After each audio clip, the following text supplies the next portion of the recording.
Hello guys, kamusta kayo? Welcome to Simply Jeffrey Vlog. Ngayong araw na to, 7 p.m. sa Pilipinas, ni-launch na guys ang pinakaantay nating Moonlight by SB19. So ngayong araw na to, magbibigay tayo ng review kasi lahat excited.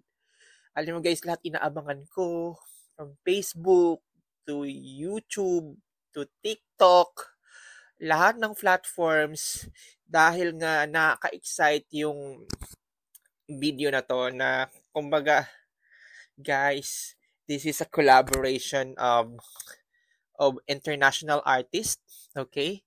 So ngayon I'm in front of my television, panonoorin ko yung Moonlight ng SB19.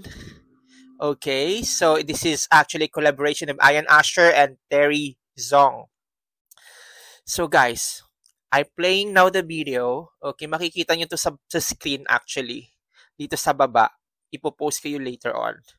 Pero while I'm doing this vlog, I'm watching Moonlight in my big TV screen. Okay guys, so tingnan natin kung ano yung kumbaga paano nila in-execute yung of course yung buong music video.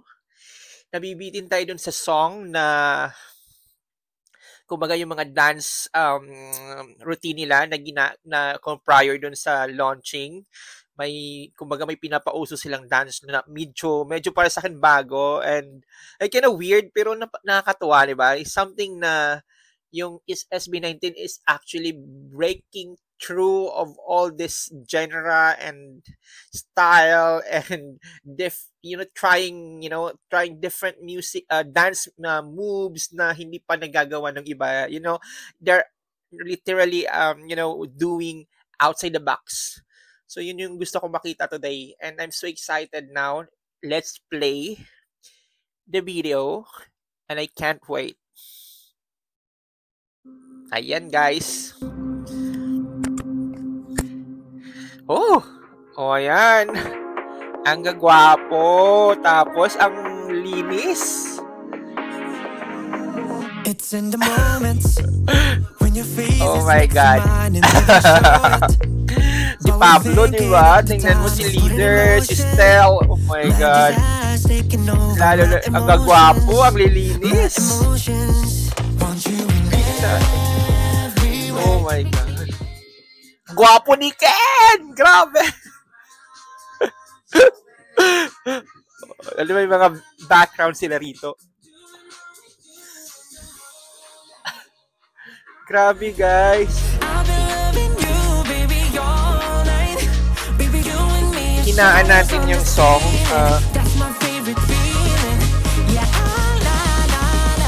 Ang Justin mo, tingnan mo talagang napaka-clean cut ng mga guys.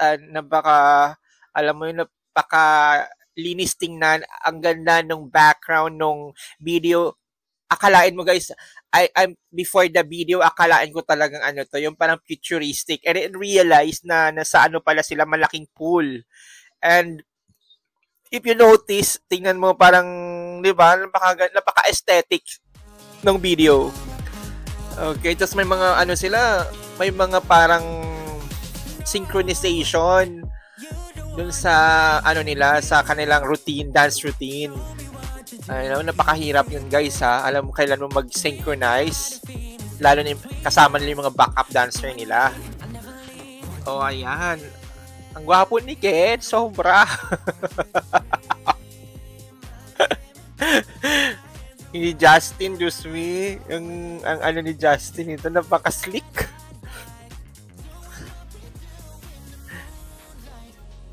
Guys, yung standard ng video talagang pang international parang yung quality napaka-world class. Nakaka-overwhelm kasi alam mo yun, ang layo na ng inabot nila guys. Alam mo yun, para silang nagkakaroon ng tawag nito, man yung tinatawag sa school na yung parang nagsasabay-sabay lahat sumayaw. Yung parang ganon.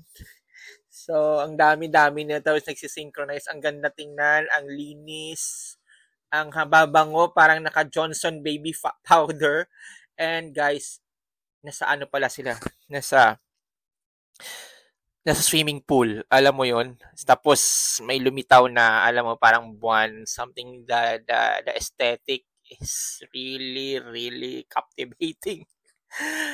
Ayun guys, masyado na akong expressive today kasi alam mo, inantay ko to ng ilang araw. Nagkaroon ako ng mga, alam mo yon, mga,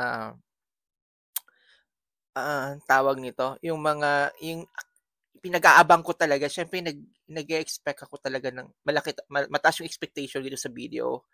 And I'm glad guys na they delivered, and something na, alam mo, is another milestone for SB19 in a collaboration of, Ian Asher and Terry Zong. This is, ako, in fact guys, hindi ako ganun kaano sa mga international, yung mga artist na kinokulab nila, hindi ko ganun sila kakilala, pero I know they're so popular out there.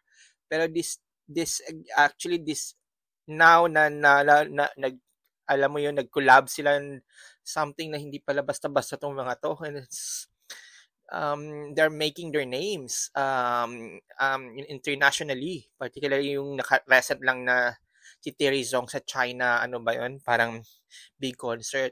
So guys, the song is refreshing to me. Ang ganda nung beat, parang nakaka-indak, nakaka, alam mo, yung ano lang, parang chill lang na kanta, and the same time upbeat, alam mo yon.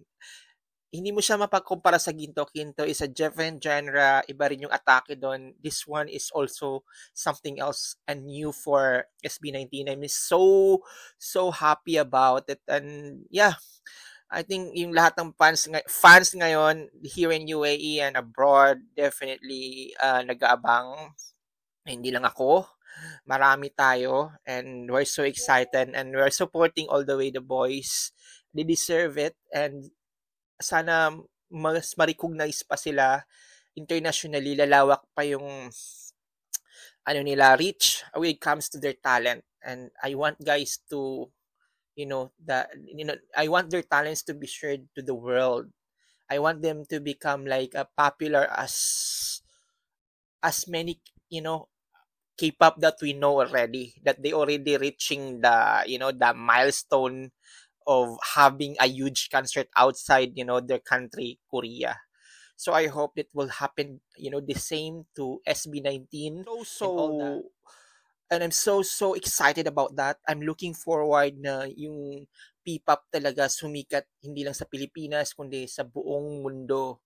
And that's my dream for my countrymen and for the Filipino talents, na magsishine talaga tayo. And yung space, yung entertainment space isn't just Korea, it's not just US, it's not just UK, yours, di ba?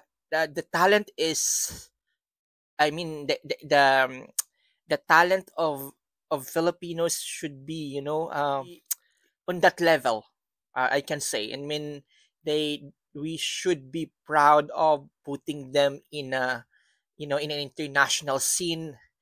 And yeah, this is my dream, and I'm hope, sa lahat po ng 18 din ay ganun din yung pangarap nila sa SB19 and lahat ng mga sinusuportahang K-pop. And I'm looking forward for that. So yun guys, I hope you like this video, and I hope you feel the same the way I express myself on this video. So yes, don't forget to just to put down your comment if you have something to say with the boys. And if you like this channel, don't forget to like, share, and subscribe to my channel.